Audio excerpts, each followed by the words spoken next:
Brunei की राजधानी बांदर सैरी बेगावान और भारत के चेन्नई के बीच सीधी विमान सेवा शुरू होगी। यह ऐलान प्रधानमंत्री नरेंद्र मोदी की ब्रुनई यात्रा के दौरान की गई है। सीधी विमान सेवा के अलावा दोनों देशों ने रक्षा, अंतरिक्ष और लोगों के बीच संबंध के क्षेत्र में भी आपसी सहयोग बढ़ाने पर सहमति जताई है।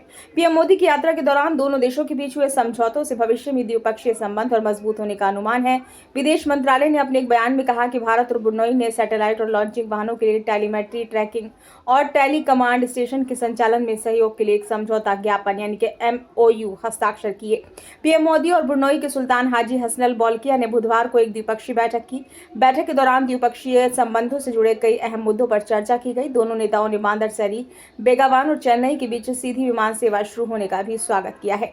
विदेश मंत्री डॉक्टर एस जयशंकर और ब्रुनई के परिवहन और सूचना संचार मंत्री महामहिम पेंगिरन दातो शमहारी पेंगिरन दातो मुस्तफा ने उपग्रह और प्रक्षेपण वाहनों के लिए टेलीमेट्री, ट्रैकिंग और टेली कमांड स्टेशन के संचालन में सहयोग पर समझौता ज्ञापन पर हस्ताक्षर किया।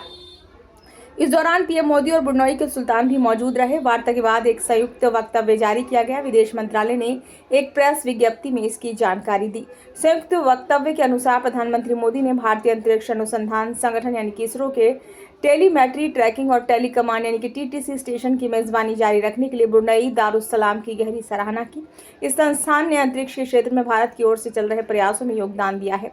साझा बयान में कहा गया है कि दोनों नेताओं ने दोनों सरकारों के बीच समझौता ज्ञापन के तहत लंबे समय से चली आ रही व्यवस्था और MOU के तहत आपसी हित के क्षेत्रों में आगे सहयोग का स्वागत करते हुए नए MOU की सराहना की है। दोनों नेताओं ने रक्षा, व्यापार और निवेश, खाद्य सुरक्षा, शिक्षा, ऊर्जा, अंतरिक्ष प्रौद्योगिकी, स्वास्थ्य, क्षमता निर्माण और संस्कृति के साथ साथ लोगों के बीच आदान प्रदान सहित कई विषयों पर द्विपक्षीय वार्ता की। पीएम मोदी और ब्रुनई सुल्तान ने पेरिस समझौते जैसे अंतर्राष्ट्रीय जलवायु उद्देश्यों के अनुसार जलवायु परिवर्तन को संबोधित करने और इस बढ़ती चुनौती के प्रतिकूल प्रभावों को कम करने के प्रयासों को बढ़ाने की तत्काल आवश्यकता पर सहमति व्यक्त की है। वे ICT, फिनटेक, साइबर सुरक्षा, नई और उभरती प्रौद्योगिकियों और नवीकरणीय ऊर्जा क्षेत्रों में सहयोग की खोज और उसे आगे बढ़ाने पर सहमत हुए। प्रधानमंत्री मोदी और ब्रुनई के सुल्तान हाजी हसनल बोल्किया ने क्षेत्रीय और वैश्विक मुद्दों पर भी विचारों का आदान प्रदान किया।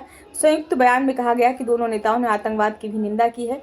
दोनों नेताओं ने आतंकवाद के सभी रूपों और अभिव्यक्तियों का विरोध किया और राष्ट्रों से इसे अस्वीकार करने का आह्वान भी किया। उन्होंने इस बात पर जोर दिया कि किसी भी देश को अपने नियंत्रण वाले क्षेत्र का उपयोग आतंकवाद के लिए नहीं करने देना चाहिए। किसी भी देश को आतंकवादियों को पनाह नहीं देनी चाहिए। दोनों नेताओं ने आतंकवादी कृत्यों के अपराधियों को न्याय के कटघरे में लाने के लिए मिलकर काम करने का संकल्प भी किया।